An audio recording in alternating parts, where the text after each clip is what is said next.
Good morning, everyone. Kate and Fiona Pearman joining you for this week's Facebook Live. We're going to start a conversation around the impact, the return on investment on particularly women in leadership initiatives across organisations. Now, we know it's a huge industry. The leadership development industry is $50 billion worldwide.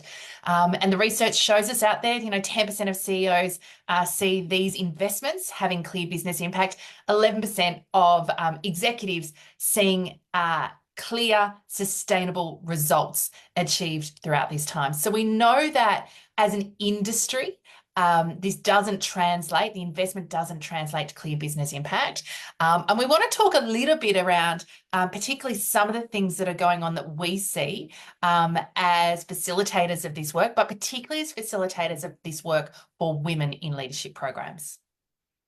Yeah, I think the magnitude of what's going on, the good intention, the desire to resource people, to make sure leaders do have the capability to lead well, to make difference, to create culture, all of these things are worthwhile, we know intuitively, but we need to be able to actually analyse what's working and what's not. And I think what we've come to observe over time is that a lot of focus, particularly in women in leadership offerings, is all around the tactics, all around the things, the particular specific skills.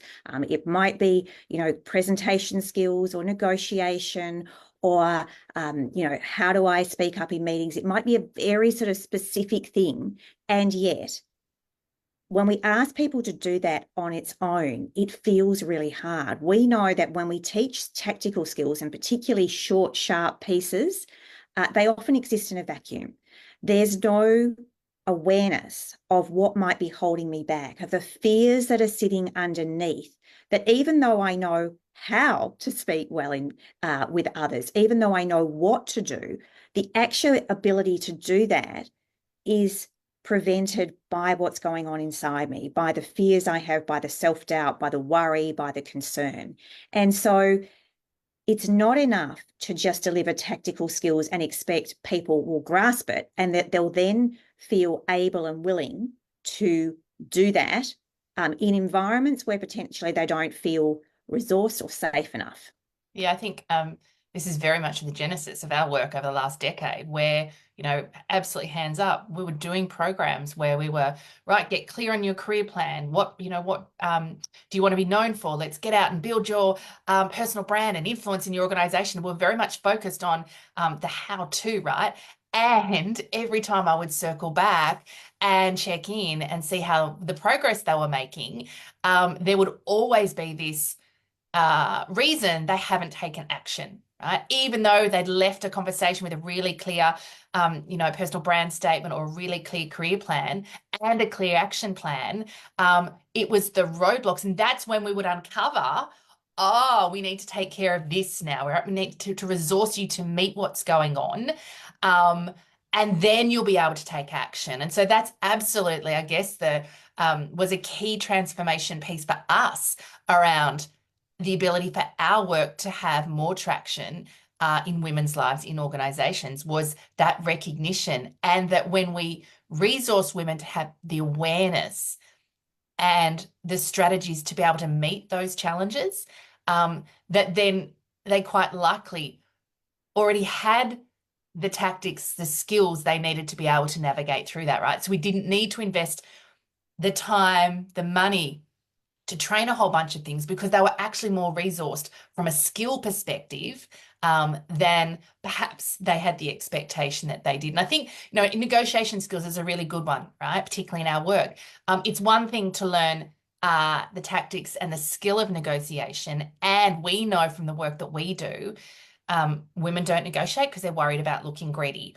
They don't negotiate because they're worried about what it means for them in terms of their value, their reputation, and their self-worth if they get a no.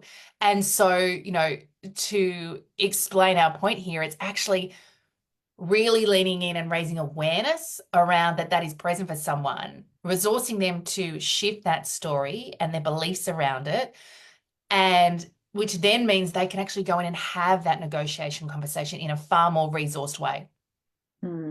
I think the big piece we want you to catch here is that if you're going to focus on tactical skills, you are assuming that the people who are receiving them have agency to act. And what we've found that is simply not the case in the vast majority of situations for women navigating the complex dynamics that exist in organisational systems. I think we want to catch here that there's not a sort of particular person to blame or structure to blame. It's a whole of societal situation, really. We've got all sorts of systemic structural pieces that have conditioned girls since we were very small to to put ourselves last, to people please, to prioritize getting things right, to be good girls, to be quiet girls. All of these messages that were given to us as we're growing up and through our education system means that we are wary about doing something that sits counter to that. And very often these tactics and skills are doing something that's very different to what we learned was safe. So we're starting to unpack, we've got work to do organizationally here, and we've got work to do individually. And it's the combination of those that's so incredibly powerful.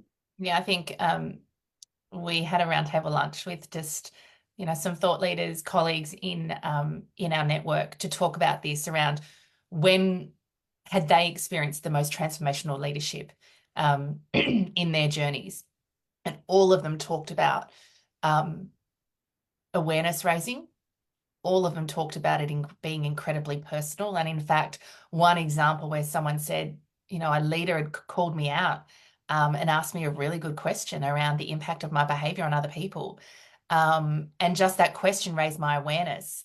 And because I was such a committed leader, and because that wasn't my intention, just the awareness raising allowed me to, in that moment, change my behaviour and do something different, because I so didn't want that outcome for my people.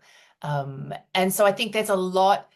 It led to a really good conversation around the role of organisations in sort of this personal development, professional development world, and can they even, are they even different? Which I think is a whole philosophical question as well. But I think that's very much, our work, right? Which is how do we resource women to meet the system, to challenge some of the beliefs, assumptions, default behaviours that for many of us are operating on autopilot. And that's what we do in the Acts of Confidence program, and then allow them to take small acts of confidence to create new feedback loops, new evidence cycles that tell their brain it is safe to do something a little bit different. And by doing so, challenge the status quo and send new impulses into the system. And we know that, a big part of our vision is grass up, a grassroots approach to driving culture change and more broadly community change across our organisations and also our community more broadly. Yeah, I think what we do want to catch here is there's a body of work, there's some adherence, some ideas around how do we shift systems, how do we change structures, and that's important. And sometimes that leans towards this idea of stop fixing women, which can actually be on its own unhelpful if we're not doing both. We think it's an and conversation. We think it's really important to relentlessly work to change systems and structures, to do that holistically across all layers of society. And that takes a long time. And so our opportunity in the short term is how do we resource the women already in the system, the ones who have been, conditioned and raised with these structures, with these ideas. How do we support them to break some of those molds, to shift some of the thinking, to change the dialogue so that they can show up in their world, in their organisations, in their communities, and really have the impact that we know they're capable of. Team, we're going to leave it there. If you've enjoyed today's confidence conversation, we'd love for you to share it with someone in your network, or to get in touch with us and give us your feedback. If and when you're ready to find out more about our work, head over to our YouTube channel. Literally now hundreds of videos, hundreds of client stories there for you to dig into, to learn more about the impact of our work, importantly. And even when you're ready to go deeper with your relationship with core confidence, visit our website, coreconfidence.com.au.